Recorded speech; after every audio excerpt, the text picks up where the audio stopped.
Kabupaten Wonogiri terletak di Provinsi Jawa Tengah. Berbicara Kabupaten Wonogiri, para pecinta bis tanah air era 80-an pasti teringat PO Timbul Jaya dan rekan lainnya yang merupakan penguasa bis di Wonogiri yang menjelajah ke berbagai daerah di Pulau Jawa, Bali, dan Sumatera.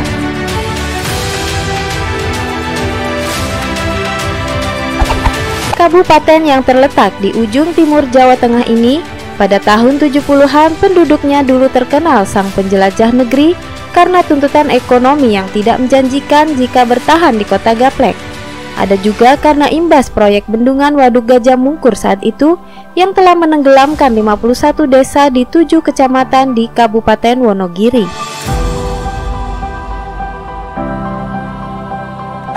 Akhirnya sang pahlawan pembangunan Waduk Gajah Mungkur tersebut harus rela dan ikhlas bertransmigrasi keluar Pulau Jawa pada saat itu.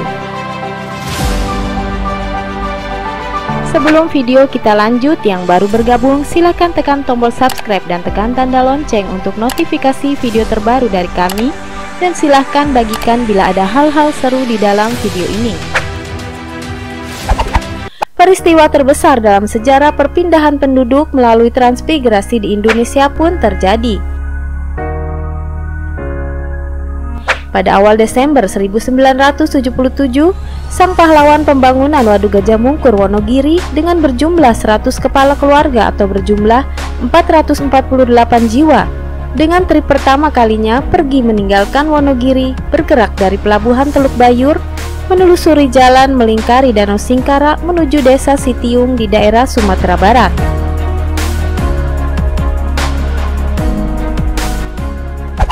Penduduk Wonogiri sudah tersebar ke pelosok tanah air dengan profesi dan kehidupan yang berbeda-beda.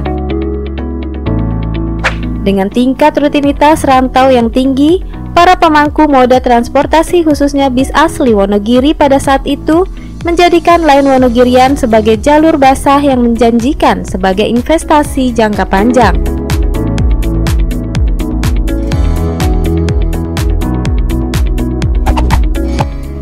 Akhirnya tahun 80-90-an merupakan masa keemasan bagi bis asli pribumi atau sering disebut bis asli Wonogirian.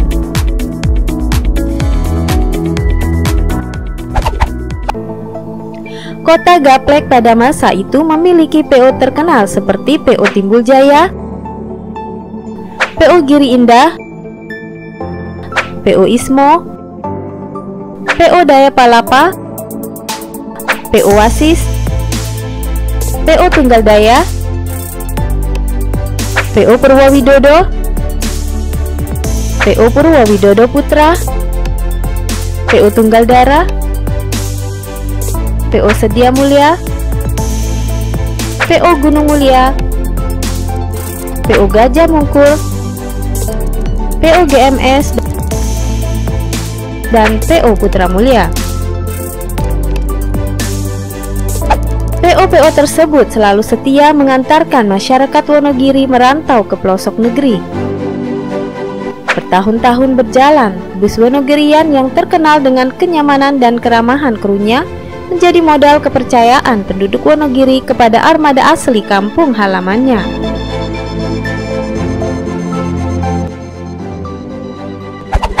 Pada waktu itu, PO pribumi asli Wonogiri merasa nyaman dengan pelayanan, tapi merupakan permajaan.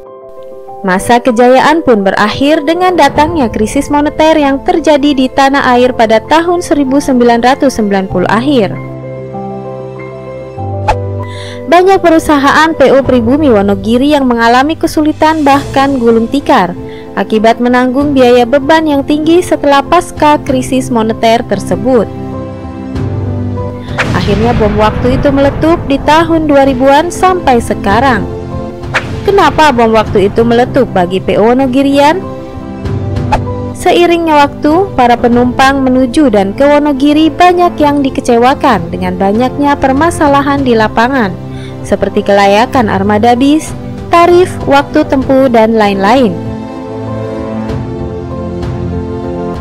Akhirnya permasalahan tadi didengar PO-PO tetangga dari luar Kabupaten Wonogiri.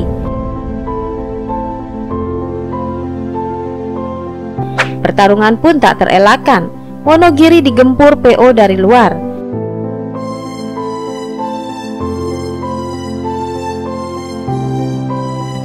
Dengan banyaknya bis luar yang menyambangi kota Gaplek tersebut, PO pribumi dibuat tak berdaya seakan menambah tenggelamnya PO yang berasal dari Waduk Gajah Mungkur tersebut. Pergantian dinasti pun terjadi di Wonogiri. Bis Wonogirian yang terkenal gagah di masanya satu persatu bertekuk lutut menghadapi ganasnya persaingan, dan ada juga yang melakukan perlawanan hingga sekarang, yaitu seperti PO Putra Mulia.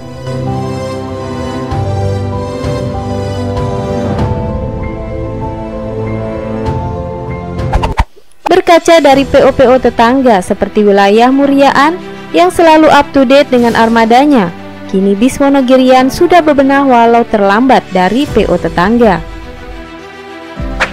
Rupanya virus Muryaan merupakan virus yang baik, membawa serkan usahanya yaitu dari Wonogiri yang kini banyak menghadirkan bis terbaru.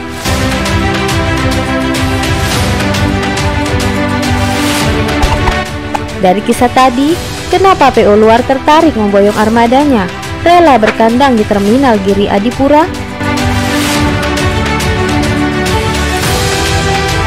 Mungkin permasalahan fatal tadi yaitu dengan melemahnya dan kepercayaan penduduk Wonogiri terhadap PO pribuminya sendiri, sehingga banyak penumpang ke lain hati. Atau juga karena penduduk Wonogiri yang terkenal sang penjelajah ke seantero negeri hingga menganggap jalur tersebut jalur gemuk yang mendatangkan keuntungan. Dan mungkin masyarakat Wonogiri membutuhkan armada yang fresh serta pelayanan yang istimewa dan ketepatan waktu tempuh jelas. Waktu terus berputar, kini kebesaran PO Agramas dipertaruhkan di wilayah Wonogiri. Bis yang mendominasi di jalur Wonogirian harus pulang kampung dari perantauan Jakarta. Si semut merah ini sang penyelamat bis kebanggaan Wonogiri, walaupun PO tersebut bukan terlahir di Wonogiri, tetapi suatu kebanggaan dapat terobati karena sang pemiliknya asli dari Wonogiri, yang merupakan satu darah dengan pemilik PO Giri Indah. Selain Agramas, bis utusan Hiba Group yaitu Laju Prima sudah bergabung di Line Wonogiri, yang telah mendapat tempat di hati masyarakat Wonogiri. Di mana ada Haryanto, di situ ada Sudiro Tunggajaya.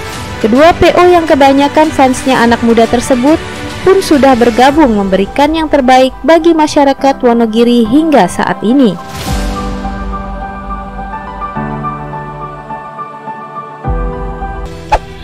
PO tetangga yaitu PO Raya dan Rosalia Indah pun ikut hadir meramaikan trayek Wonogirian. PO Sinar Jaya juga tak mau ketinggalan. PO yang jauh datang dari Jakarta ini kini ikut bertarung di Line Wonogirian.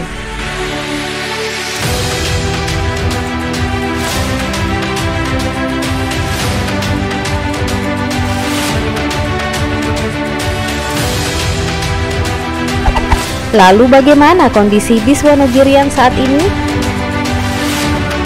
Belajar dari pengalaman terdahulu, kini bis Wonogirian walaupun terlambat telah menampakkan perlawanannya dengan hadir lebih agresif dan semangat baru, walaupun para pesaingnya sudah terlanjur menggerogoti kampung halamannya.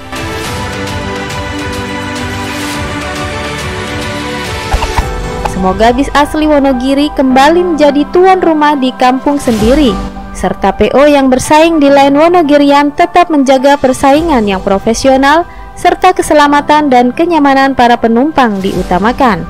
Sampai jumpa di video berikutnya.